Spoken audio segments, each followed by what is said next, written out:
Hello, my name is Laurie Hassel, and I'm a senior consultant in geology with the global mining advisory company Snow Not Zero. So, this podcast is all about the history, origins, and meaning of the topic geometallurgy, which is a fond favourite of mine. Now, the first question: what is the exact meaning or definition of geometallurgy? Well, put simply, it's a shared understanding of the ore body you're working on. There is no exact definition, as the actual discipline has evolved for reasons we can get into later, but a broad definition could be: geometallurgy is a multidisciplinary field that integrates geological, mineralogical, metallurgical, and other relevant data to understand and optimize the extraction of metals from ore deposits. So, put simply, it's a shared discipline with shared goals. Its main objective is to reduce risk.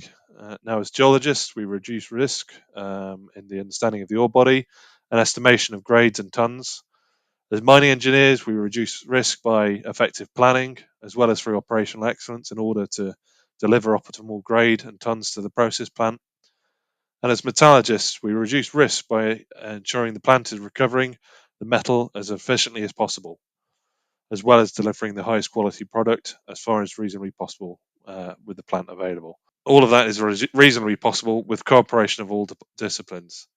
How does a geologist know what's important to estimate into the block model without feedback from the metallurgist? How does a mining engineer know how to produce an optimal schedule or an optimal ROM blend without the feedback from geologists and metallurgists? Geometallurgy is all about reducing risk as well as working together on shared goals. Okay, so what is the history of geometallurgy? Well, linking geological variation with metallurgical performance is not new and has been an important part of mining for many years. In order to define a flow sheet, some level of deposit geology needs to be understood. Examples of early geometallurgy include Cornish miners using vanning shovels underground to calculate the recoverable tin content, and this informing which stopes to develop. This is a great example of geology informing processing and also the mine plan. Another historic example, again from Cornwall, includes miners avoiding tin lodes and veins with the tungsten content, as this affected tin recovery. Now, these are all examples of geometallurgy and example, just without the label. There are many examples where geometallurgy has influenced historical mining practices and the success of mining operations. The term geometallurgy began to be used more frequently in the late 20th century as mining companies recognized the need to integrate geological and metallurgical data more effectively. So, this period saw the development of geostatistical methods and the use of mineralogical data to predict ore processing performance. Now, moving into the 21st century, geometallurgy as a formal discipline is created. Okay, so I understand the history, but why is it so popular now, and why was it not considered as important in the past? So, put simply, the key reasons are that ore bodies are and deposits are becoming harder and harder to extract and process economically. This is largely because the shallower, simpler, and less mineralogically complex deposits have been mined out. We're having to exploit deposits that are more complex from a lithological, mineralogical, and geochemical perspective. Minerals that are or were not considered as ore historically, due to processing issues, lower recoveries, higher costs to extract, are now being considered due to availability and demand. Commodities that were not considered historically are now being considered due to modern technological demand, and often these products are within geological terrains that have not been exploited for in the past and are more variable in nature and not as simple and homogeneous.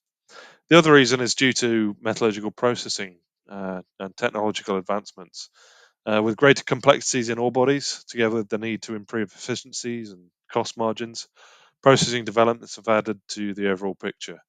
The operation of things like float cells or DMS circuits require fine tuning and steady state feed in order to run optimally and economically. And this requires much more detail on the incoming ore feed in terms of grade of the ore, grade of contaminants, grade size ranges, mineral species, gang minerals, etc., etc. If this information is known and can be planned, the process can run more smoothly and optimally. Lastly, final product specifications are a big driver on the saleability and profitability of the product. Often, contaminant elements or metals are considered more important than the primary ore mineral or metal. We now need to consider mineral contaminants within the deposits and estimate these grades or minerals the same as primary ore metals. Grade control is often defined by these contaminants and not by the main mineral. So, by understanding the variability of ore properties, companies can optimize the resource, reduce energy consumption, and minimize environmental impact. Implications for not understanding variability in geology and the effect on met performance can include poor recoveries, grades, production, revenue can be down, can often incur increased capex and opex costs, and ultimately, this could inevitably include mine closure and the project not being economic. Finally, when do we need to consider geometallurgy? Well, firstly, geometallurgy is always considered for every project and every operation. Choosing the correct flow sheet or process to match the deposit or commodity is an example of geometallurgy. The depth of geometallurgical understanding is what can range. Now, not all deposits are geometallurgically complex and do not all require geomet samples or modelling, and one size does not fit all. When does it become important then? So ideally at the project development stage, pre-feasibility. If required in production, this is in a response to negative performance that could, in theory, have been prevented.